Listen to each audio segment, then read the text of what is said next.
Hi, I'm Dr. Bhavna Singh, a specialist dermatologist, and I will be talking about eczema. Have you ever thought that you or a loved one may be struggling with eczema but have never been properly diagnosed?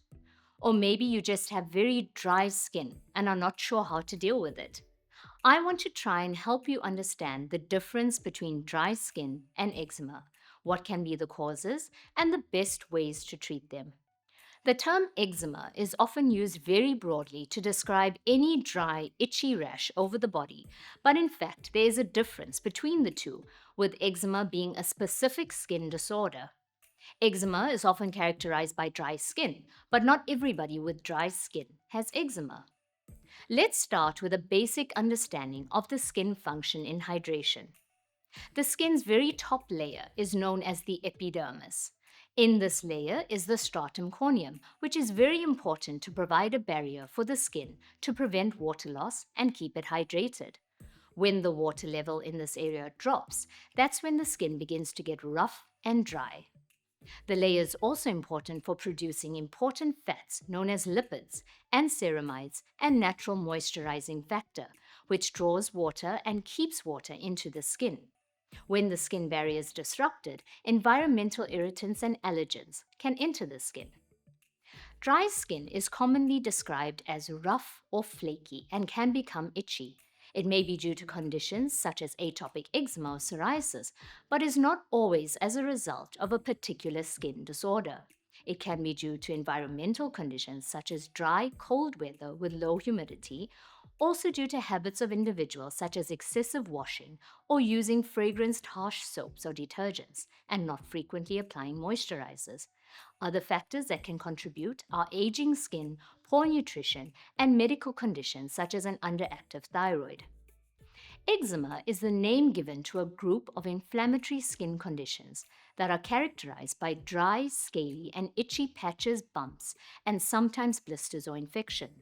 This could include eczema brought on by certain medications, irritation from contact with chemicals like detergents, poor circulation in the legs causing the condition stasis eczema, and the most common type of eczema known as atopic eczema. This eczema is often associated with asthma, hay fever, and allergies. It is a chronic or long lasting condition that often starts in childhood and can have frequent flare ups. But what people often don't realize is that it can also start for the first time in adulthood. Genetics and an overactive immune system have a role to play in the skin barrier not functioning properly in eczema. Chances are higher if there's a family history of eczema, as well as changes to genes that control a specific protein, which without it, the skin barrier doesn't function properly. Sometimes the immune system, which usually fights off illness, can become confused and overactive, creating inflammation in the skin. Environmental factors can also affect the skin barriers, such as climate, fragrance products, smoking, and emotional stress. A common myth is that eczema is contagious. It is definitely not. The skin is itchy in eczema. Itch can range from mild to severe, and chronic itching, followed by scratching, leads to the vicious itch scratch cycle. Lesions are often on the face, scalp, and outer aspects of the arms and legs during infancy. Thereafter, the lesions tend to be more on the folds of the elbows, knees, neck, and on joints like wrists and ankles. Lesions may look red and inflamed, especially on lighter skin tones. They may crust, ooze, or weep, especially after scratching. Skin can become hardened and thickened over time, known as lichenification. On skin of color, lesions look much darker, ashen gray, and even purple. Whether from scratching or from the eczema itself, darker skin tones can darken further or even lighten. Genetics influences the development of eczema, and these mutations tend to occur more often in some ethnic groups compared to others, which may help explain how common or more severe eczema may be in skin of color. Studies have shown that darker skin with more melanin does not retain as much water as lighter skin tones, which results in increased dryness and more itching. Physicians were trained in the past to diagnose eczema on lighter skin tones, and because of its unique appearance in skin of color, it is often misdiagnosed. These presentations in skin of color include small bumps known as papular eczema. These bumps may grow around hair follicles and look like goosebumps, known as follicular accentuation. Repeated rubbing of lesions also leads to thickened, raised bumps, known as prurigo nodularis. Dark circles under the eyes are more common in skin of color. Regardless of these differences, the management of eczema in all skin types remains mostly the same.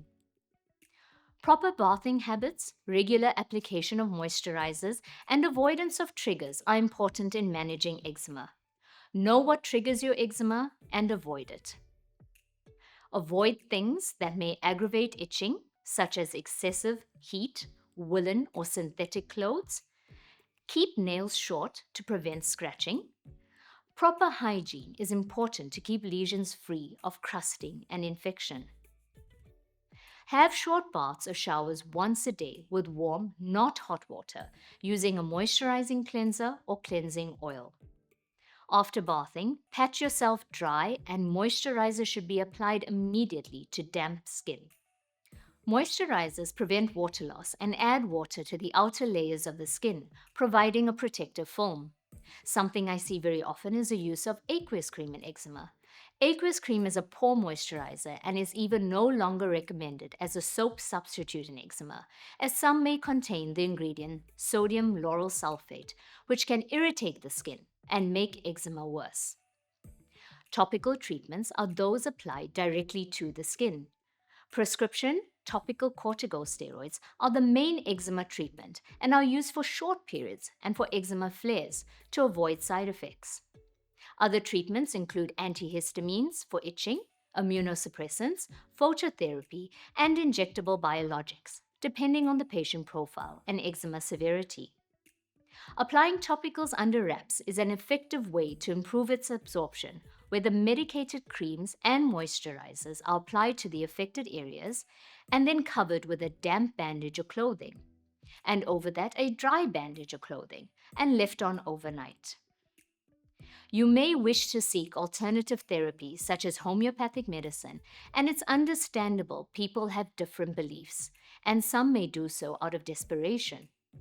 These therapies may not have scientific backing and may also cause irritant or allergic skin reactions, so it's best to discuss this with your treating doctor.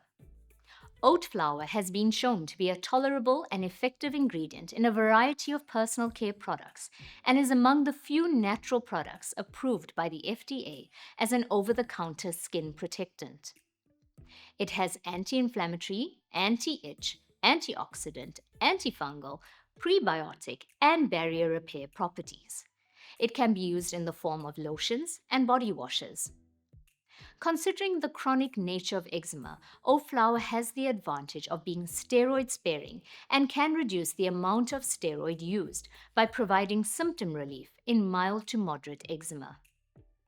For patients with eczema, it is essential to determine what triggers a condition. Reduction or elimination of these triggers is an important step in the treatment. Treatment is directed at soothing itching, restoring the skin barrier and hydration, and reducing inflammation with effective moisturizers and prescription medications when needed. Eczema is a chronic condition with frequent flares and can greatly impact quality of life. Therapies can treat the condition but not cure it. Thus, education of patients and caregivers of children with eczema is an important component of management in order for all therapies to be effective.